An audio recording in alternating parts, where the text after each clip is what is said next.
Hello from Gardening at Dwensa here in Ireland, and this video is an update on the seeds you recently saw me sowing and the Streptocarpus you recently saw me propagating.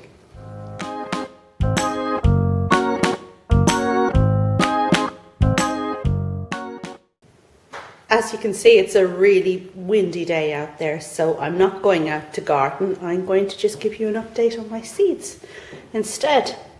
And here we have the Buffon seeds, and as we can see they're doing quite well, although one or two seem to have died off.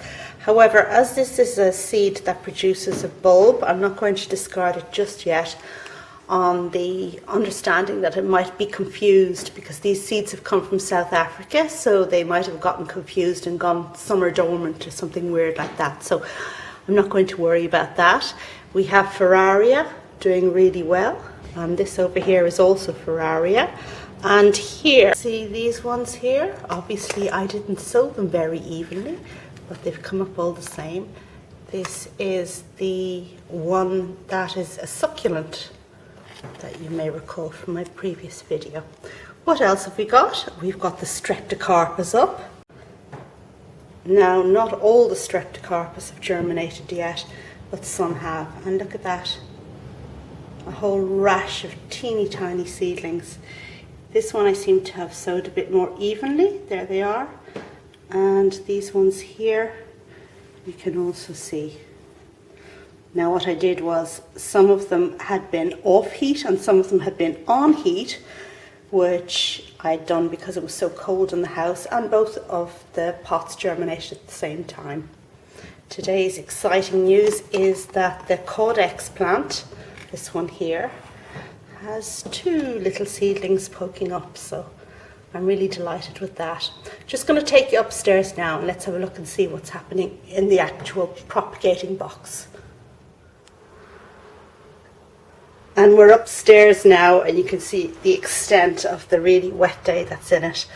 So moving over here to my propagating boxes, and I'm going to take the lid off of this one, if I can manage with one hand. Okay, well, that's nearly it anyway.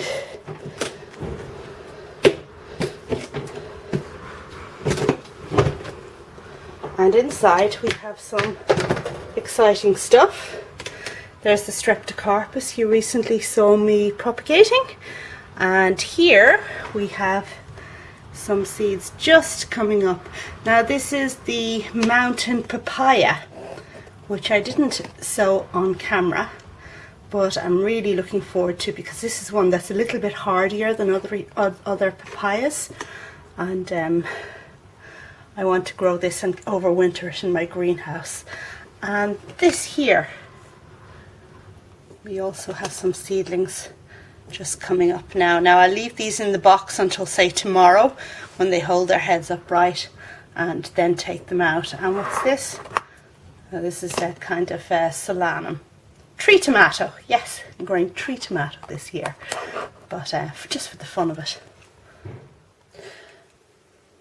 And here we have from my other box, which is that one down there, the cuttings I made from leaves, the Begonia cuttings I made from leaves with Lisa and Margot when they were over. Now, as you will recall, we cut off some leaves and laid them flat, having slit a couple of veins, and at first glance there doesn't seem to be anything happening.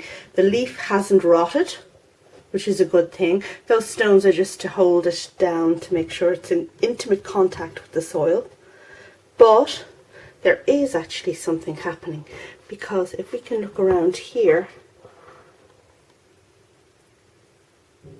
can you see that there are some roots growing underneath the leaf? And we can just see these ones here because it's lifted up a bit from the soil.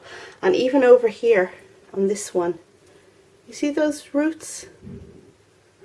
So this is beginning to work, although we don't have little plantlets on top of the leaf yet, but it's looking really good.